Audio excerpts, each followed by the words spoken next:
संत समागम दीन। अभी महाराज श्री ने कहा था, अब मोय भाव भरोस हनुमंता, बिनु हरि कृपा मिले नहीं। ये परमात्मा की बहुत बड़ी अनुपम कृपा है कि हमें संत सानिध्य मिला है। अगर संत जीवन में आ गए ना तो एक न एक दिन भगवान को आना ही पड़ेगा। प्यारे, जिनके पास संत की दी हुई दृष्टि नहीं थी, उनके पास स्वयं भगवान आए। भगवान धृतराष्ट्र के पास आए थे, बोले मैं तुझे दिव्य दृष्टि दे दूं। बोले क्यों? बोले महाभारत का युद्ध होगा और तू अंधा है, तो दिव्य दृष्टि दे दूं, तू दर्शन कर लेना। लेकिन जो मोही होगा, जो दो तरह के अंधे होते हैं प्यारे, एक तो जिसकी बाहर की फूटी है और एक अंदर की फूटी है।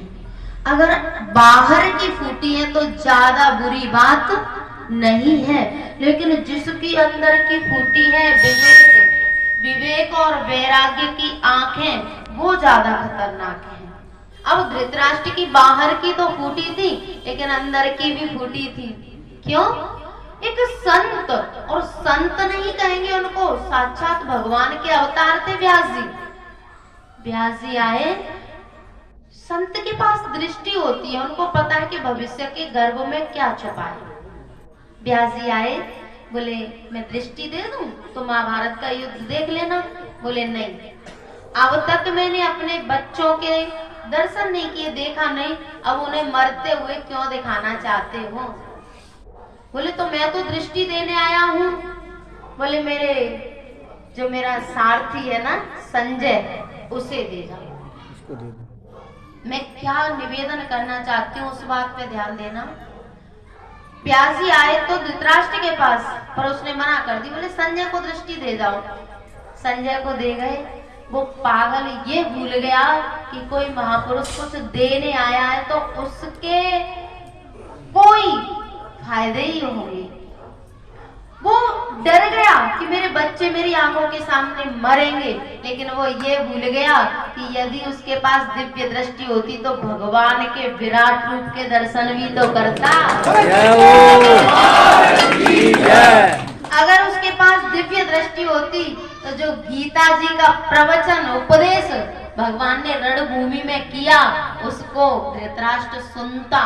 अगर दृष्टि होती तो प्यारे, अगर संत जीवन में आ गए हैं तो किसी न किसी बहाने भगवान को आना ही पड़ेगा। और भागवत जी में कहा है, स्वयं ही तीर्थानि पुनन्ति संत। बोले ये जो संत है ना, ये चलते फिरते प्रयागराज हैं। हम तीर्थों में जाते हैं ना, वो तीर्थ संतों के द्वारा बनाए गए तीर्थ हैं। ये पटिया वाला स्थान है, यहाँ किसी भगवान ने अवतार नहीं लिया, कोई सिद्ध स्थान नहीं था।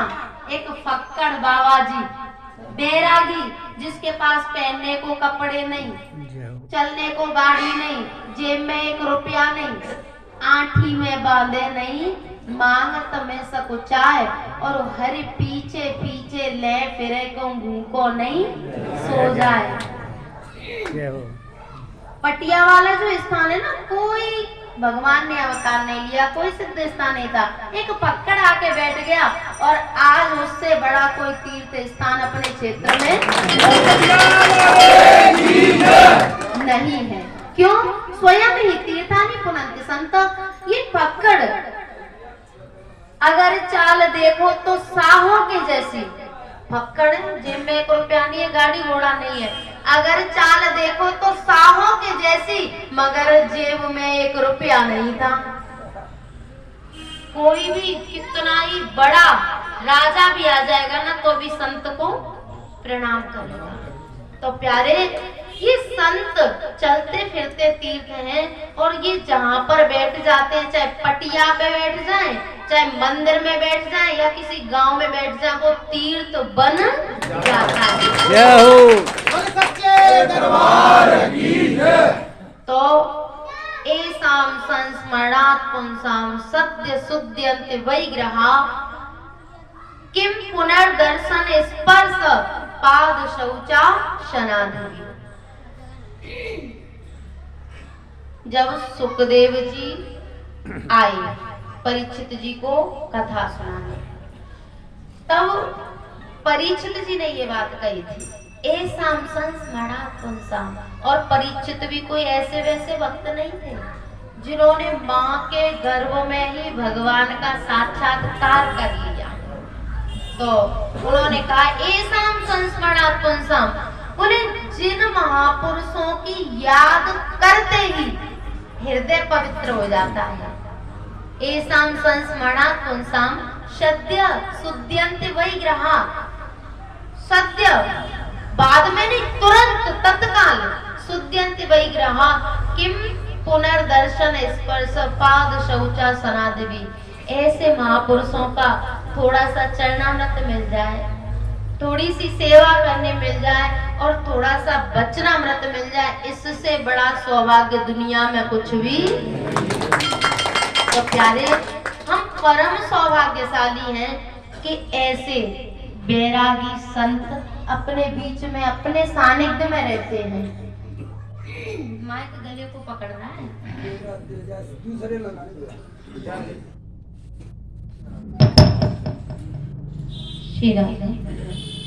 तो ये हमारे कई जन्मों के पुण्यों का फल है कि स्वयं तीर्थ हमारे बरेठा में आके बस रहे हैं।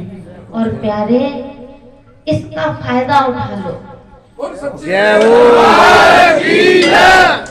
पुत्र मित्र कलत्रादि सुखम जन्मनि जन्मनि, जहां पर भी जन्म लेंगे ना, पुत्र मिल जाएगा, मित्र मिल जाएंगे, पत्नी मिल जाएगी, परिवार मिल जाएगा, लेकिन सत्संग, साधु संग, साधु की कृपा और भगवान की भक्ति हर जन्म में मिलने वाली। जानवर बनेंगे, पत्नी मिल जाएगी, मित्र मिल जाएंगे, पुत्र मिल जाएंगे, पक्षी बनेंगे, ये सब मिल जाएगा, लेकिन सत्संग और साधु सेवा मिलने वाली नहीं है। तो आप परम सौभाग्यशाली हैं। आप सबके चरणों में कोटि कोटि नमन। और यहाँ पर हनुमान जी जो कि सिद्ध हैं, सिद्ध मूर्ति, और ऐसे संत जो समाज सेवा के लिए हाथ उठा के संकल्प कर रहे हैं। या तो राम जी ने संकल्प किया था हाथ उठा के, ये स्वामी जी आज वही संकल्प कर रहे हैं। निश्चरहीन करौ मैं भुजय उठाए बन कीन, सकल मुनिन के आश्रमन जाए जाए सुख दीन। तो प्यारे, ये हमारा सौभाग्य है कि ऐसे महापुरुष हमारे बीच में हैं, हम इनके सानिध्य में रह रहे हैं। इसका फायदा उठा लो। क्यों? क्योंकि दुर्लभ मानुषो देहो, ये मनुष्य का शरीर है ना, बड़ा दुर्लभ है। आज कथा में चर्चा हुई थी कि जब किडनी फेल हो जाती है तब इसकी कीमत पता चलती है। जब ऑक्सीजन नहीं ले पाते तब पता चलती है कि ऑक्सीजन कितनी कीमती है। जब लीवर, आंतें खराब हो जाती है तब पता चलता है। तो ये मनुष्य जीवन सबसे अमूल्य और कीमती है। दुर्लभ मानुषो देहो देह नाम छड़मंगुर, मिल भी जाए तो इसका कोई भरोसा।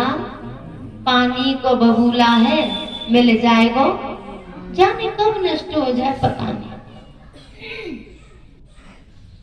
दुर्लभ मानुषो देहो देह नाम छड़मंगुर, तत्रापि दुर्लभम मन्ये वैकुंठम प्रिय दर्शनम। उससे भी दुर्लभ है कि स्वस्थ शरीर मिल गया और सब कुछ बढ़िया है, लेकिन संतों की सेवा में मन नहीं लगा, भगवान की भक्ति में मन नहीं लगा, तो ये सब बेकार है, किसी काम का नहीं है। तो प्यारे, ये अमूल्य जीवन, अमूल्य समय परमात्मा ने हमें दिया है और परमात्मा की कृपा हुई है तो संत भगवान आपके गांव में आकर रह रहे हैं। तो इसका पूरा लाभ उठा लो और इस जीवन का कोई भरोसा